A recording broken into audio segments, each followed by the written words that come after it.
So these are my disclosures. The role of the laboratory, clearly, is really central in the diagnosis and the management of our patients with inhibitors, as well as overall. The laboratory is important for screening, of course, to find our patients with hemophilia, to perform the specific factor analysis, for genetic counseling, which we can also use for inhibitor prediction, and during the follow-up to get the accurate factor analysis done for prevention and treatment of bleeds, cover on surgical procedures, as well as inhibitor testing, and not least in an area where we discuss a lot about individualization and pharmacokinetic tools. Without accurate measurement of the laboratory, we could, of course, use whatever tool we want, and we will not have very much use of them. So clearly, the role of the laboratory in hemophilia care is very central.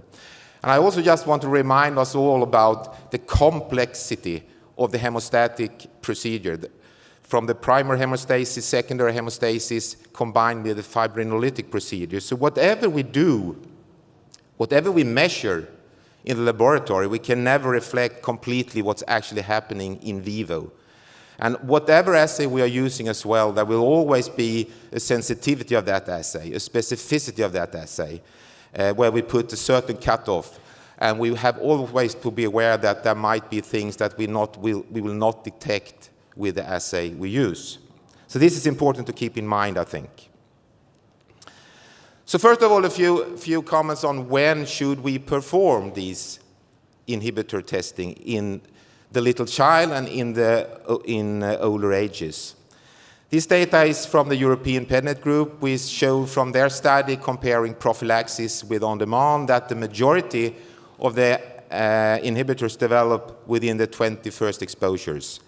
No matter whether you used on-demand or prophylaxis, they were at least mainly reaching a plateau after 40 exposures. So it's clearly in the young child, when we start up treatment, that we need to be very careful and carefully monitor whether any inhibitor develops. However, it's also clear that it's not just in the young child, but also it might be a lifelong risk. It will be a lifelong risk, and it might be also be that we have a little bit higher peak in the older ones. Whether this UK data indicating a peak at higher level, at higher ages will be true or not, I think it needs to be confirmed. But anyhow, in that population, there was also a small peak at older age, and it might be the case because a lot of things happen during life that could somehow impact the immune system, and we can find inhibitors. So we have to always to carry this with us. When we go to the recommendations usually say that when you start up treatment in the young child, you should look for inhibitors more or less every third exposure, every third or fourth exposure during this most sensitive phase, up to 30, 40, or what is usually recommended, up to 50 exposures. Then if you have no inhibitor, you can usually prolong the interval, but you should definitely continue, and usually it's twice yearly in a child, and then when you reach more like 150 exposures, you can turn in maybe to more annual treatment. However, it's always very important to remind ourselves that if there is any kind of unexpected bleeding event or something else that happens phenotypically with that patient, inhibitor could be the reason, and we need to look for that and take an extra testing in that patient. That's always important. What's also important is, of course, whether if that patient have some kind of more high-risk situation, a high-risk situation where we believe that if we give that patient more intensively the factor that should be replaced, and that if that is also combined with some kind of immune system challenges, like in major surgery, the risk will be higher. So in association with surgery, we should look for inhibitors post and also have some kind of basic measurements before the surgery, of course, and then a follow-up after a few weeks to see whether anything has happened. That also includes, of course, as mentioned before, if there's anything unexpected happening during this surgical procedure, you should, of course, also look for the possibility that there is an inhibitor occurred.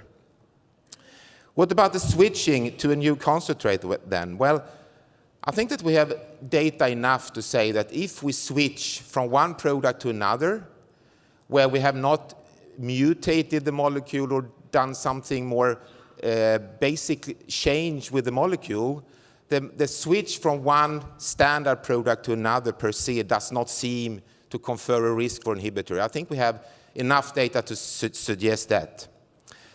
However, what is happening and what is important, of course, is when we switch to a new drug, we want to know what is the factor level on that drug. There might be differences in pharmacokinetics or whatever, so we should take a factor level after the switch.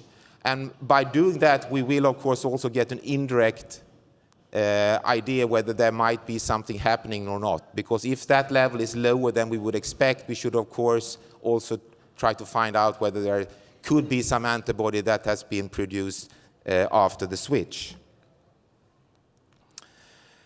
When we come to the milder forms of hemophilia, it might be that the genotyping also could get us some kind of extra attention for inhibitors. This slide summarizes the mutations that was found in the INSIGHT study, where they looked at what type of mutations in those patients with milder forms of hemophilia have developed inhibitors over the lifetime. And there were several mutations, and in some of these cases, indicated here by my arrow, these mutations was found in repeated number, in a higher number of patients, which could indicate that these mutations will put the patients on a higher risk of getting inhibitors. So when they are exposed to surgical procedures, etc., we should pay extra attention.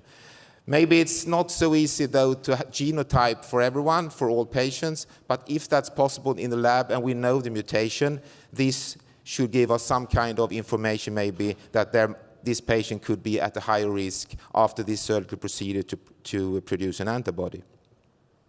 So from a practical approach for inhibitor testing, what's usually happening and what we are doing in our own center in Malmö is that when the patients come to their routine follow-up, we measure the factor level.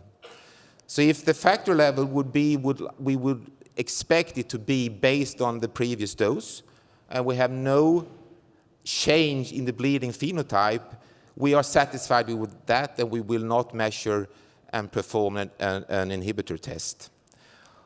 Of course, also in patients with an inhibitor, we need to follow the titer and during ITI to guide us in the clinical management of patients.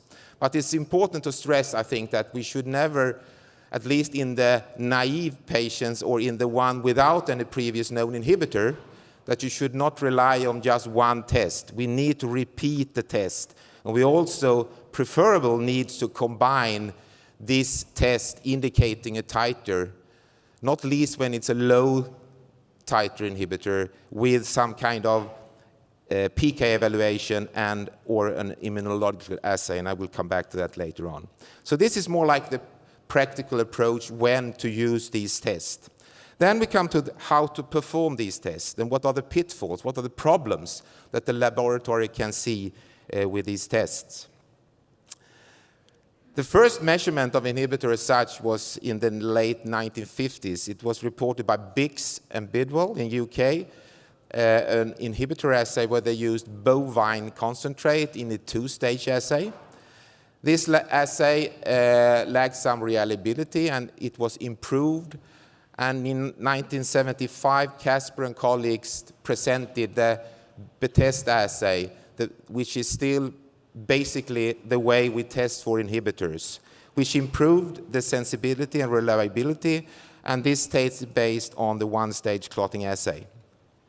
Then to improve the sensitivity and specificity even more, the Dutch colleagues, Verbruggen and colleagues, described the Nijmegen modifications of this Bethesda assay, which has then been endorsed by the ISTH and is now considered to be the golden standard for functional inhibitor testing.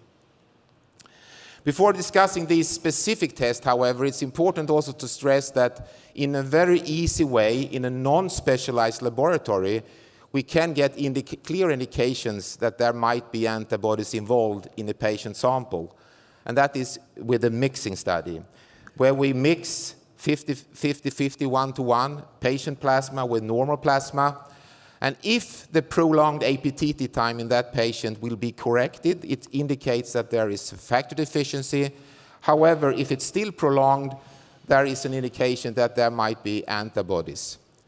It does not mean that it's antibodies specific for factor 8 and 9. There could be also other antibodies, and therefore one have to continue to make more specific functional testing or immunological testing.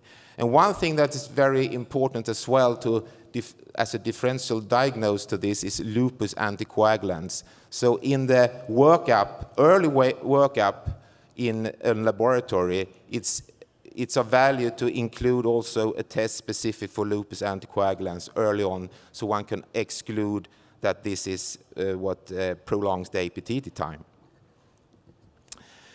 When we then talk about the typical specific inhibitory assays, we talk about neutralizing functional assays and also immunological assays. These are the main two types of assays, where the neutralization is functional and the immunological assay measure all types of antibodies. The principle is that we measure the factor activity in a patient sample and in a control sample, and then we compare these and calculate the residual activity. The residual activity should then preferentially be in the range between 25 and 75%.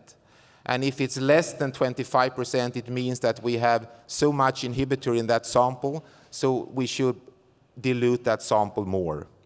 And the definition of one Bethesda inhibitor unit is the inhibitor activity that results in 50% loss of factor 8 or factor 9. Importantly also, we have different type of kinetics with our antibodies.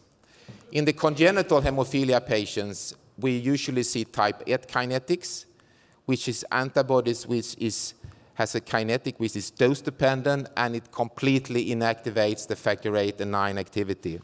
Whereas in the acquired setting of hemophilia, it's usually a type 2 kinetics where the kinetics is more complex, and we have a partial inactivation, which is also usually time-dependent. However, importantly, in some patients, there might be a mix between these kinetics, not least in the milder forms of hemophilia, which some kind can be important to keep in mind when analyzing and managing those patients. This slide shows a typical outcome when you have a type 1 kinetic. We have a plasma sample, which is diluted 1 to 10 up to 1 to 40. We can measure a residual activity, in this case between 30 and 70%.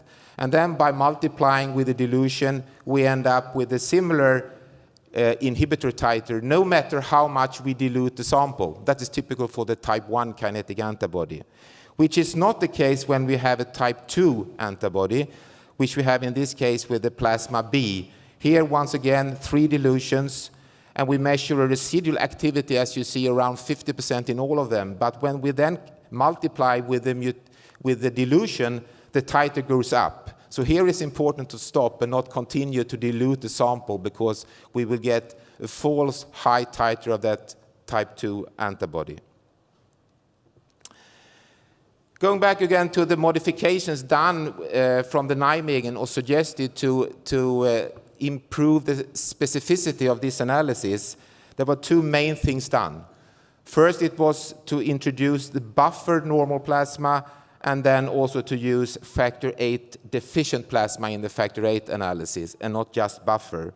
And that clearly improved the specificity of this analysis. However, there are critical factors for accurate measurement. The first one is the use of the normal plasma to keep track on the levels of the factors in that normal plasma. And usually in the laboratory, or often in the laboratory, one comes to how many subjects do I need to have to do my normal plasma. And that differs, of course, and it can range, but usually you need something around 50 individuals to get a more or less accurate measurement of a specific activity around 1 ml per 1 ml of the plasma. Regarding the patient plasma, the amount of residual factor could have an impact here as well, and I will come back to that, how we can deal with that. And preferentially, it's good to do this after a washout period. If we have an inhibitor in a patient, that is usually not a problem, but in patients without inhibitors, we should do the testing after a washout period if possible. Then regarding the control sample and the factor VIII deficient plasma, there might be things that could impact as well. The pH dependence of the control sample, the von Willebrand content of the factor VIII deficient plasma have also been discussed whether that could have an impact on the outcome. And that could also be contaminating antibodies within the plasma used in the assay. The incubation time will, of course, have an impact if the antibody are time-dependent, which might differ, and also differs between hemophilia A and B, where the B antibodies are usually not that time-dependent. And then also, finally, which I will come back to also, is the use of the type of assay used for measuring the factor level at the end, chromogenic or the Onestage. That could also impact the sensitivity and the specificity of the analysis done. The factor VIII deficient plasma that was introduced in the Nijmegen modified assay is not completely cheap to buy and could be hard to get for some laboratories. Therefore, it was helpful to see that you could also substitute the factor IX depleted plasma with albumin solution, and this paper is from the Australian colleagues that validated 4% of albumin as a diluent in the Bethesda assay and showed that it showed very good correlation to the use of factor VIII depleted plasma in the Nijmegen assay. So that is one option as well to be used. The other one is, as I mentioned, whether there is a residual factor activity in the sample, how to deal with that. The problem is that if we have high levels of residual activity, which could be the case during an ITI procedure, for example, we should try to reduce, to get rid of that activity. And that can be done by pre-analytical heat treatment. And the routine treatment used in most laboratories is to warm the sample to 56 degrees for 20 to 30 minutes. And as I mentioned, this could be important, not least for the ITI therapy. There have also been higher temperature used and longer time, but one also have to be aware of not to heat the sample too much, because that could also change something else in the product. This is from one of the speakers, the research group of one of the speakers here, where they showed in this publication a few years ago when they compared samples that had been non-heated with those that had been heated, showing that if they preheat that sample, they will significantly increase the sensitivity of that assay to measure and find the inhibitors in this patient to accurately calculate the titers. Another important comment around the inhibitor assays is called the cutoff. A residual activity of 75% based on the definition of the assay corresponds to 0.4 Bethesda units per ml. Usually the set-off and the recommendation by the ISTH is 0.6, and that is to reduce the number of false positive results. However, when we read the literature, we will clearly find different cutoffs, and that will also have an impact on the number of inhibitors that will be picked up in that study population. That also seems like the cutoff as such could be, sensitivity of that could be set at different for factor VIII and factor IX. However, importantly, whatever cutoff we use, it will not mean that this is a true cutoff.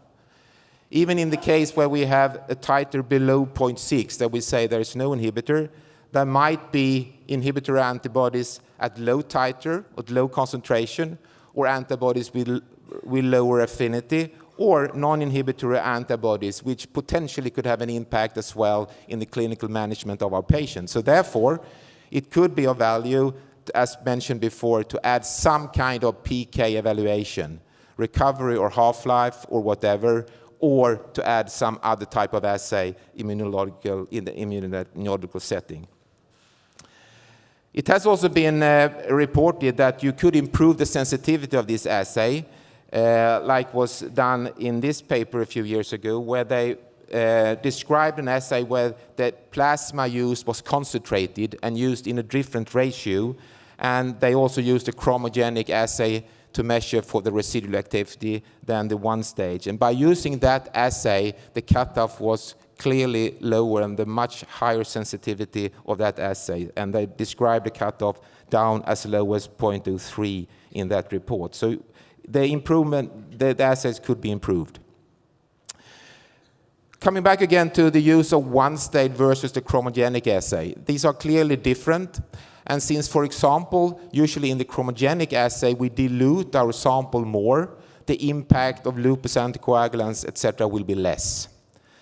In this study from Dr. Miller and her colleagues, they compared the outcome of the assay using the chromogenic assay as well as the Onestage assay.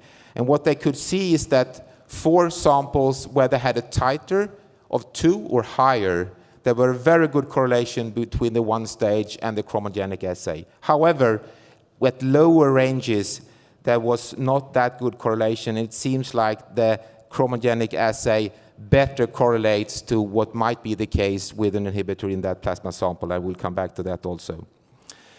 Going from the functional assay then to the immunological assays, there are different types. The ELISA assays is the original one, described several decades ago, but there are also fluorescence-based, very sensitive immunoassays described. The pros with these is that there is no interference in these assays, mainly of antibodies like of other antibodies, including lupus, etc. Heparin contaminants is usually not a problem, and the activity of other coagulation factors will also not usually influence the outcome of these assays. However, dealing with the patient in the clinic, we will now measure all antibodies and not necessarily just those that will have an impact on the clinical management of that patient, and that is, of course, important. So therefore, these assays should be, in my setting, seen as a complement to the functional assay, done in one way or the other, and not just the only diagnostic tool that we use in our patients. This slide schematically shows the ELISA and the fluorescence-based, the Luminex assay. And these assays are more sensitive. It has been described that they can be found similar to the very high-sensitive functional assay described before, down to 0.3 Bethesda units. Usually, it requires smaller volumes for testing. It's faster. Serum samples can be used. And what's also good with this is, of course, that you can also simultaneously get more information. You can get information around epitopes, and you can also get some subtyping of these antibodies depending on how you design the assay as such. So they can add more valuable information.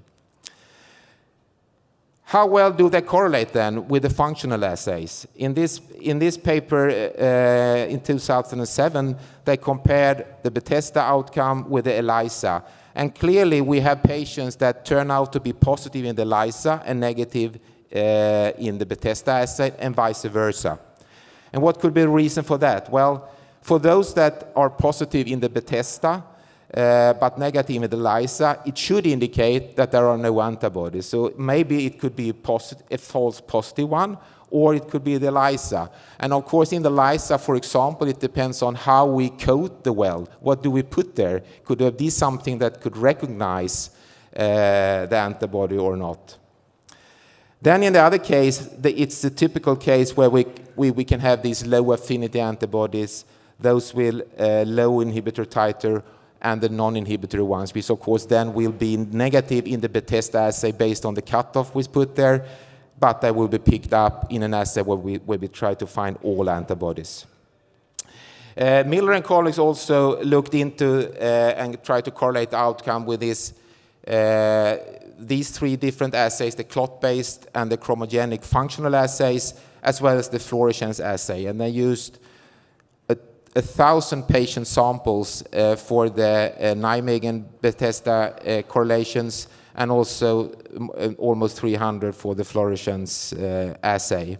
And what they, as a conclusion, could say that usually, as mentioned before, with titers above a certain level, there seems to be a very good correlation in all of these cases. But in the low titer ones, using a clot-based assay, these data much need to be interpreted with caution.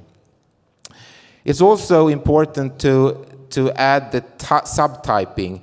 This slide shows patients with inhibitors and those without.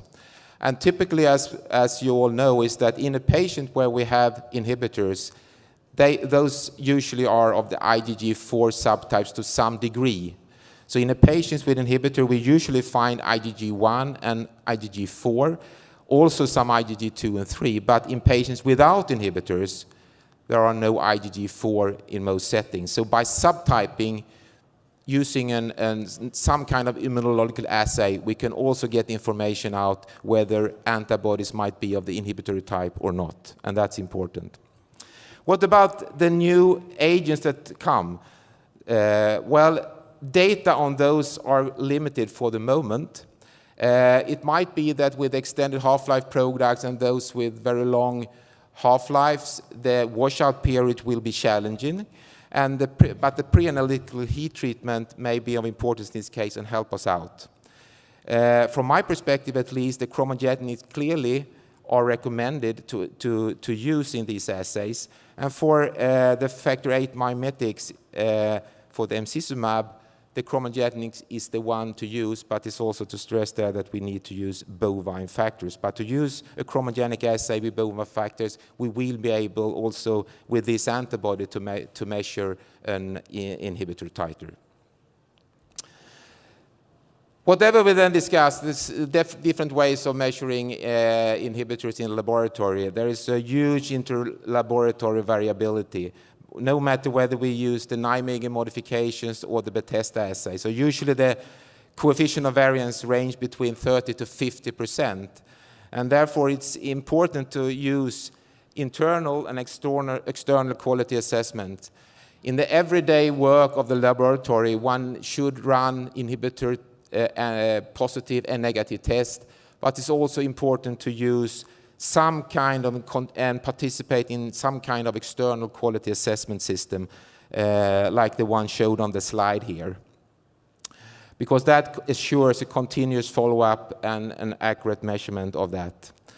And it's also clear that practice makes perfect. In this study, there were a workshop where laboratories participated, and by looking into these procedures, trying to standardize them, use the same reagents, as you see on the slide, both in inhibitor negative samples and in those with a certain titer, the coefficients of variance went down after each session when the laboratories were, so to speak, better and better educated to perform these assays. So it's important to have a good trained laboratory for these things. So to summarize, the diagnosis of inhibitors remains a challenge.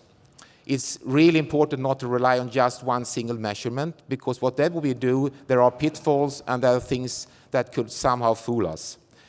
There is a wide variability within the laboratory, and as a clinician, it's really important to keep a very close collaboration with the laboratory and know what type of assays is being used, even in this case of inhibitor assays. Usually there is a good correlation for inhibitors of 2 Bethesda units and higher between the different type of assays I mentioned. But below this, it seems like the chromogenic assays will give you a more accurate measurement, at least in my view, and is also of value, if possible, to add some kind of immunoassay to this. And then regarding when to test our patients, we should do that lifelong, but of course we should do that more intensively in the beginning of treatment. And by that, thank you very much for your attention.